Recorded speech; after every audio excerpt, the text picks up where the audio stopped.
जीवन में सही निर्णय कैसे लें।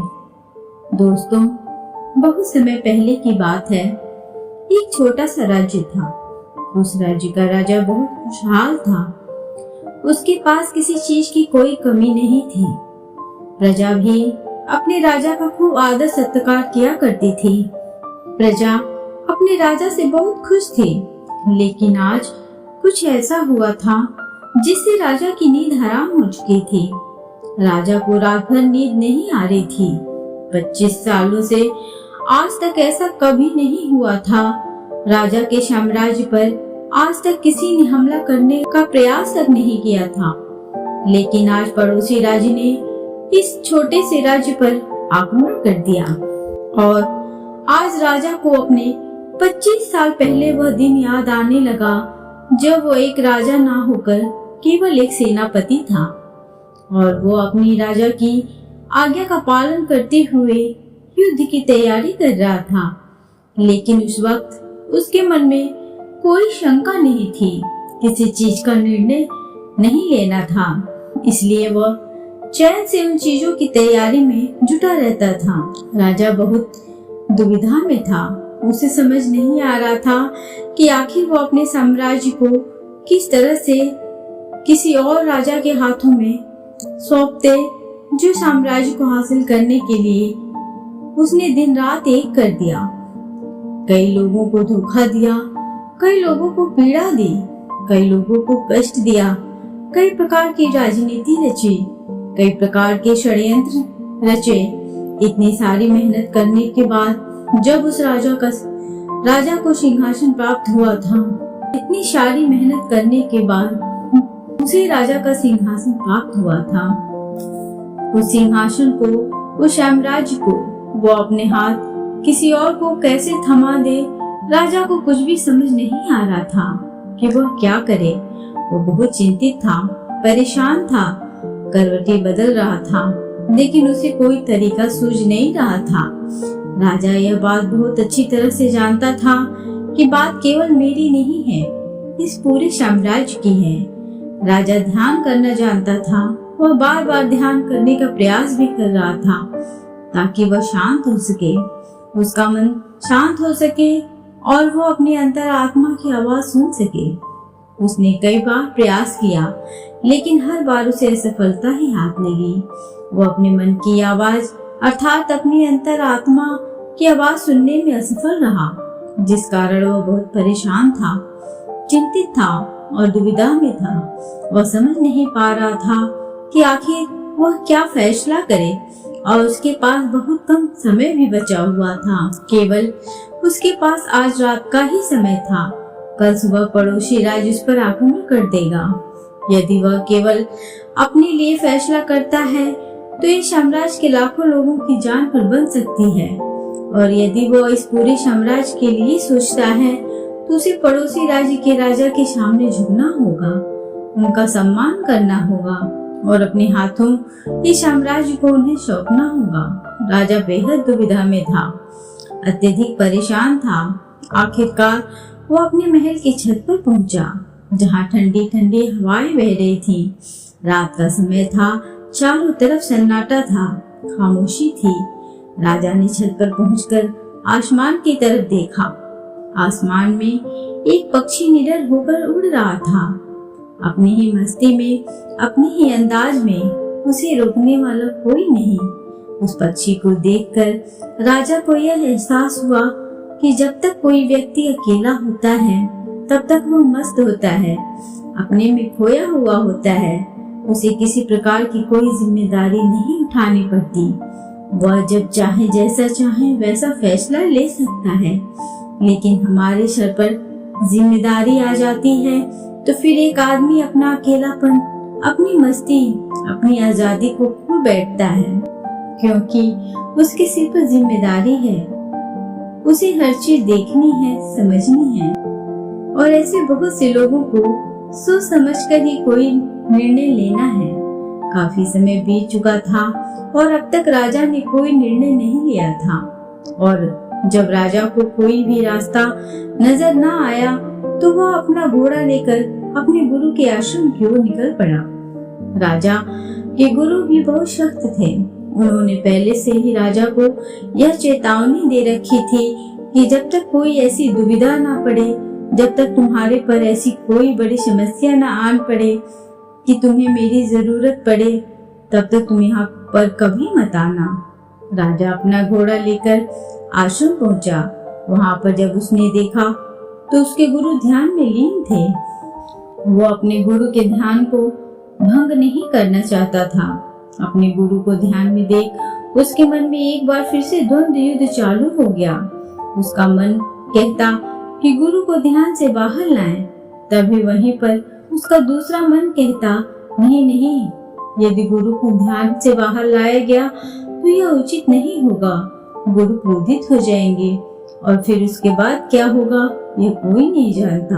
राजा खड़े होकर यह सब सोच ही रहा था, तभी आश्रम से आवाज आई, राजा तुम दरवाजे पर खड़े होकर क्या कर रहे हो, भीतर आओ। राजा आश्रम के भीतर गया और उन गुरु को प्रणाम करके कहता है, गुरुदेव आप तो मेरे मन की बातें भली भांति जानते हैं। आपको यह भी पता होगा कि आज मैं क्यों यहाँ पर आया हूँ और किस बात से मैं चिंतित हूँ। चिंता के कारण मुझे नींद नहीं आ रही। आप ही बताइए मैं क्या करूं? मैं किस तरह से कोई निर्णय लूं? मैं किस तरह से अपनी अंतरात्मा की आवाज सुनूं जिससे मैं निर्णय लेने में सफल हूं? किस तरह से मैं एक सफल निर्णय लूं और किस तरह से मैं अपने साम्राज्य को बचा पाऊंगा। राजा की यह बात सुनकर गुरु मुस्कुराने लगे और राजा से कहते हैं, राजन हर इंसान के दो मन होते हैं। एक मन उसे कोई काम करने के लिए प्रेरित करता है तो दूसरा मन इस काम को टालने का प्रयास करता है, उस काम से पीछा छुड़ाने का प्रयास करता है और इन्हीं दोनों मन के बीच में हम फंसकर रह जाते हैं। हम किसी एक तरफ निर्णय नहीं ले पाते, हम किसी एक दिशा की तरफ नहीं बढ़ पाते और ऐसे समय पर हमारे मन में सवाल उत्पन्न होने लगता है कि जो फैसला हम लेने जा रहे हैं क्या वह सही है या फिर गलत। ऐसी स्थिति हमेशा आधी अधूरी हो जाती है और वह हमें अपने पूरे जीवन भर पछतावे के लिए मजबूर कर देती है। तभी वह राजा कहता है कि गुरुवर यह तो मैं भी जानता हूँ और मैं भी इसी शंका में फंसा हुआ हूँ। मैं यहाँ से निकल नहीं पा रहा।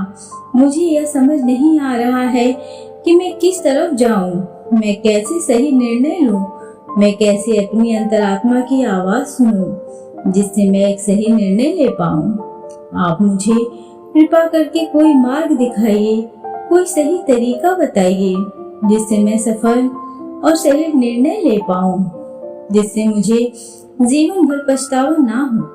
तभी गुरु से राजा की बात सुनकर एक बार फिर मुस्कुराने लगे और राजा से कहते हैं, हे राजन, जीवन में कोई भी फैसला गलत या सही नहीं होता। यह तो हमारे मन की संरचना है, यह तो हमारे मन का माया जाल है। वास्तविकता तो यही है कि जो होना होता है वही होता है।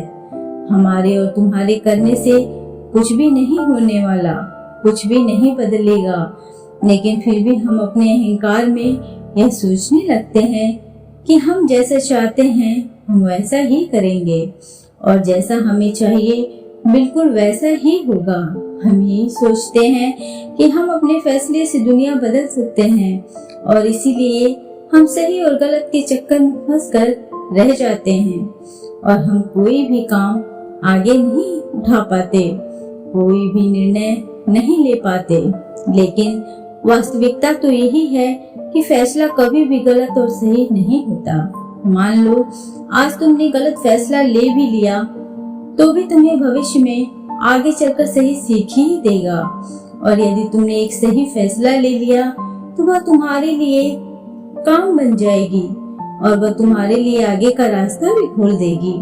देखा जाए तो वास्तविक तौर पर दोनों ही परिस्थितियों में तुम्हारा ही फायदा है, तुम्हारी ही उन्नति है। कम से कम ऐसे में तुम एक जगह पर ठहरे हुए तो नहीं हो। तुम्हारा मन इस शंका में फंसा हुआ तो नहीं है, तुम इस माया जाल से निकल चुके हो। तभी वह राजा उन गुरु से कहता है, हे गुरुवर, आप कहना क्या चाहते हैं? आप कहानियाँ तो नहीं कह रहे कि मैं बिना सोच विचार के कोई भी निर्णय ले लूं? क्या ऐसा करना मूर्खता का प्रमाण नहीं होगा? आज मेरे ऊपर लाखों लोगों की जिम्मेदारियां हैं और मैं ऐसे ही कोई भी फैसला कैसे ले सकता हूँ? तभी गुरु मुस्कुराते हुए राजा से कहते हैं, हे राजन, तुम मेरी बात समझ नहीं रहे हो। मैं तुमसे ऐसा नहीं कह रहा हूँ कि तुम सोच विचार कर निर्णय मत लो, बल्कि मैं तो यह कह रहा हूँ कि अच्छी तरह से सोच विचार कर निर्णय लो और अच्छी तरह से सोचने के बाद, पूर्ण रूप से सोच विचार करने के बाद तुम अपने दोनों मन को एक जगह पर सहमत करवाओ। यदि तुम अपने दोनों मन को एक निर्णय पर ला पाते हो या एक काम के लिए और एक ही दिशा में मेल पाते हो, तो वही फैसला तुम्हारी अंतरात्मा का फैसला होगा। तुमने कई बार यह अनुभव तो किया ही होगा कि किसी काम में तुम्हारा मन तो कर रहा है, लेकिन बुद्धि तुम्हारा साथ नहीं दे रही। बुद्धि तुम्हारा पल पल विरोध कर रही है और ऐसी स्थिति में हमारे मन और हमारी बुद्धि के बीच युद्ध चल रहा होता है।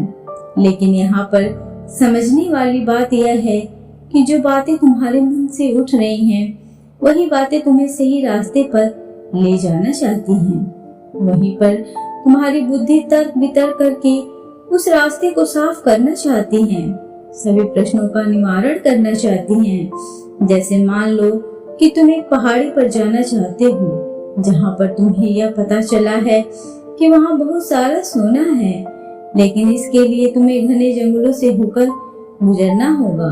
तुम्हारा मन वहाँ जाने के लिए तैयार है, वह सोना को पाना चाहता है, लेकिन तुम्हारी बुद्धि तुमसे यह कह रही है, जंगल बहुत घना है और बहुत खतरनाक भी है। वहाँ पर तरह तरह के विशाल जानवर रहते हैं, तरह तरह के जंगली जानवर रहते हैं और उसका रास्ता भी सुरक्षित नहीं है। वहाँ पर चोर, डाकू और लुटेरे भी हो सकते हैं, पर पता नहीं वहाँ पर रास्ते में कुछ खाने पीने को मिलेगा या नहीं मिलेगा। और तो और हमारी जान को खतरा भी हो सकता है। यह सारे प्रश्न हमारी बुद्धि खड़ी करती है, लेकिन इसका अर्थ यह नहीं है कि तुम्हारी बुद्धि तुम्हें रोकने का प्रयास कर रही है, बल्कि तुम्हें सतर्क कर रही है। और जब तक तुम अपनी बुद्धि के सवालों का निवारण नहीं कर लो, तब तक आगे बढ़ना मूर्खता का प्रमाण ही होगा। ऐसे रास्ते पर जाने से पहले तुम्हें अपने खाने पीने की सामग्री का इस्तेमाल करना होगा। उसके बाद सुरक्षा के लिए कुछ हथियार और कुछ सैनिकों को भी साथ लेना होगा। और जब तुम्हारी बुद्धि पूरी तरह से संतुष्ट हो जाए, जब तक उसके सभी सवालों का निवारण तुम कर लो, तब तुम आगे बढ़ सकते हो। अब तुम्हारी बुद्धि के सभी सवालों का निवारण हो चुका है, लेकिन कुछ ऐसे लोग भी होते हैं जिन्हें पता होता है कि उस पहाड़ी पर खजाना है, लेकिन वह ये भी जानते हैं कि रास्ता बड़ा कठिन है, लेकिन वह अपनी यात्रा कभी शुरू ही नहीं करते हैं। यह बात और है कि हो सकता है कि तुम्हें वहां पहुंचकर कोई खजाना ना मिले और तुम्हें वहां से खाली हाथ ही लौटना पड़े, लेकिन तुम्हें इस सत्य को भी जान लेना आवश्यक है कि जो होना होता है वही होता है। उसका अफसोस करके कोई मतलब नहीं। तुमने तो अपनी पूरी कोशिश की थी, तुमने अपना पूरा प्रयास लगा दिया था, लेकिन इसके बाद भी तुम्हें सफलता ना मिले, तो इसका अर्थ यही है कि वहां पर तुम्हारे लिए जो होना था वही हुआ है। उसका अफसोस करके कोई अर्थ नहीं, लेकिन उसे यूं ही जाने भी नहीं देना चाहिए। उस हार से, उस अनुभव से हमें कुछ सीखना चाहिए, उससे सीख लेनी चाहिए और उसके बाद तुम्हें अपनी कोशिशों को और भी ज्यादा बेहतर बनाना चाहिए। इसी चीज पर काम करना चाहिए, न कि व्यर्थ बैठकर पश्चाताप करना चाहिए और न अफसोस करना चाहिए।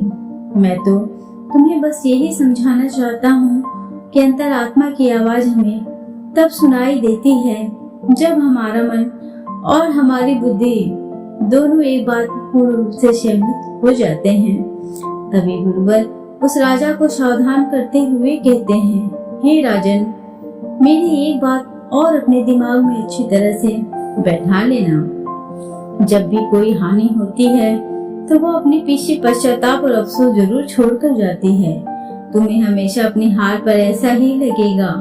यदि मैंने कुछ ऐसा कर दिया होता तो शायद मैं सफल हो गया होता, और यही पछतावा, यही अफसोस तुम्हें हर काम के पीछे नजर आएगा जिस काम में तुम असफल हुए हो। जब भी कोई व्यक्ति असफल होता है तो वो यही सोचता है कि यदि मैंने इस काम को उस तरीके से कर दिया होता या फिर इस कहे के अनुसार कर दिया होता तो शायद मैं आज यहाँ सफल हो चुका होता। लेकिन वास्तविकता तो यही है कि तुम्हें कभी भी इस बात का एहसास नहीं होने देगी कि तुम्हारे साथ क्या तय किया गया है और तुम्हारे साथ क्या होने वाला है। हाँ, यह बात और है, कुछ सचेत और कुछ जागरूक लोग ही इस बात को जान पाते हैं कि उनके साथ आगे क्या होने वाला है।